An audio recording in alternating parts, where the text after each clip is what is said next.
ब बदक, क क कणीदार, ख ख खमंग, ग ग गोकुळतू. हा. अगदी घरच्यासारखं.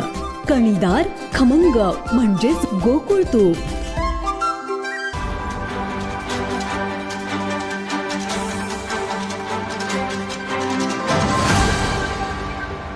आम्ही ज्यावेळी फॉर्म्युला फायनल होईल, एकमत होईल, त्यावेळी आम्ही जाहीरपणे एकत्रितपणे सांगू, त्यांना हे मान्य व्हायला पाहिजे.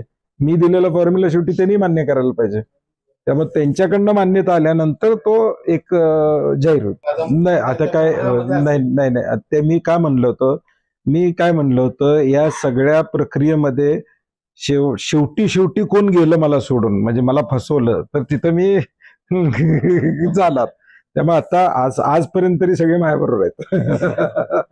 त्यामुळे कोण जाणार नाहीत. सगळ्यांनी उमेदवारी माझ्याबरोबर जे एकनिष्ठ राहिलेले आहेत आता, ते एकनिष्ठपणे माझ्याबरोबर त्या ठिकाणी या पडत्या परिस्थितीमध्ये, म्हणजे या विचित्र काळामध्ये सुद्धा काँग्रेसकडे जास्त उमेदवारी अर्ज आलेले आहेत. तुम्ही बघितलेला आहे हे सगळ्यात मॅक्झिमम अर्ज हे काँग्रेस पक्षाकडे त्या ठिकाणी आलेले आहेत. त्यामुळं लोकांचा विश्वास काँग्रेस पक्षावर आहे, माझ्यावर आहे. शाहू महाराज असतील, ऋतुराज पाटील असतील, मालोजीराजे असतील किंवा आम्ही सगळे असो, मिळून सगळे या निवडणुकीला सामोरं जाऊ. कार्यक्रम करण्यापेक्षा आमचा एजेंडा कोल्हापूरच्या विकासाचा असेल. कोल्हापूर धुळामुक्त करणे, कोल्हापूर खड्डेमुक्त करणे, भ्रष्टाचार मुक्त करणे हा आमचा एजेंडा असेल. नाही आता विषय कागलचा वेगळा आहे. कागलचा विषय हे एकत्र येतील असं वाटलं नव्हतं. जर त्याची कुणकुण आधी लागली असती तर कदाचित एक स्ट्रॉंग पॅनेल तयार झालं असतं. एका पक्षानं फॉर्म घेतले आणि फॉर्म भरलेच नाही, जेवढे पाहिजेत तेवढेच फॉर्म भरले.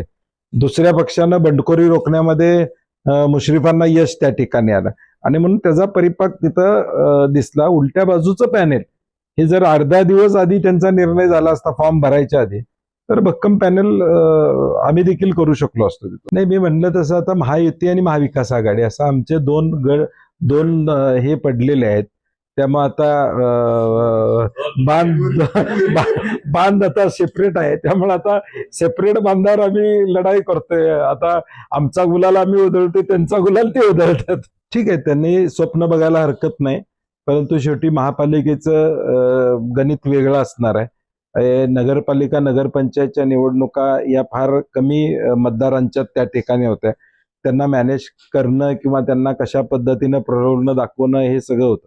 आता आमची एकच विनंती आहे की गेल्या महिन्याभरात उपमुख्यमंत्री 2 आणि मुख्यमंत्री 1 तिघांनी ज्या नगरपालिकेत जाऊन 1000 कोटी देतो, 200 कोटी देतो, 500 कोटी देतो सांगितलेलं आहे, तेवढं मेहरबानी करून त्यांच्या नगरपालिकेला तिथे या महापालिकेचे म्हणजे लवकरात लवकर द्यावेत 31 मार्चच्या आधी. म्हणजे त्यांचा जो आकडा आहे तो 70-80 हजार कोटीचा आहे या तिघांच्या घोषणांचा. किमान आता जनतेला जे तुम्ही सांगितलेलं आहे, चलो तिजोरी की चावी मेरे पास आहे, तर दुसरा म्हणलं तिजोरी मालक आमच्याकडे आहे. त्यामुळे आता तिजोरीची चावी उघडा, मालकांना सांगा आणि ज्या नगरपंचायत नगरपालिकेमध्ये तुम्ही 500 कोटी देतो, 200 कोटी देतो, म्हणजे हा रस्त्यानं आलो ते रस्ता वाईट आहे असं म्हणले, त्या ताबडतोब आता कारण मॅन्डेट दिलाय ना लोकांनी, तर किमान आश्वासन दिले ते पूर्ण करा. हा मग तेच म्हणतोय ना, म्हणजे आमचं म्हणणं तेच आहे ना.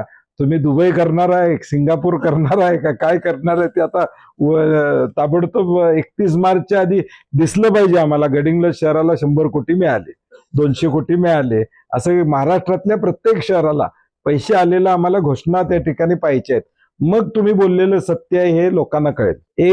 2 आमचं शिष्टमंडळ सचिन चव्हाण, आनंद माने, सूर्यकांत पाटील बुद्ध्याळकर, राजू लाटकर, भारतीताई पवार असतील, असं तौफिक असेल, असं शिष्टमंडळ शिवसेनेबरोबर 2दा भेटलेलं आहे. एकदा राष्ट्रवादी बरोबर, 2दा राष्ट्रवादी बरोबर भेटलेलं आहे. आम आदमी पार्टी बरोबर भेटलेलं आहे. मग इंडिया आघाडीतल्या इतर लोकांच्यावर भेटलेलं आहे. त्यांची मागणी घेऊन आम्ही नेमकं त्यांना काय देऊ शकतो ही आमची चर्चा चालू आहे.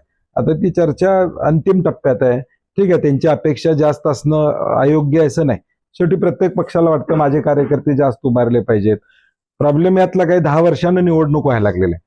मागच्या 5 वर्षापूर्वी झाले असते तर निवडून उभारून काही लोक डिलीट झाले असते, काही लोक कंटिन्यू झाले असते. आता 10 वर्षाचा बॅकलॉग असल्यामुळे सगळ्या पक्षांचं अडचण आहे की कुणाला सामावून घ्यायचं, आणि म्हणून आम्ही शिवसेनेला प्रस्ताव दिलेला आहे की कुठं कुठं आम्ही सीट त्या ठिकाणी देऊ शकतो. थोडं ते मागं पुढं होऊन मिटून जाईल, मला नाही वाटत की फार अडचण आहे.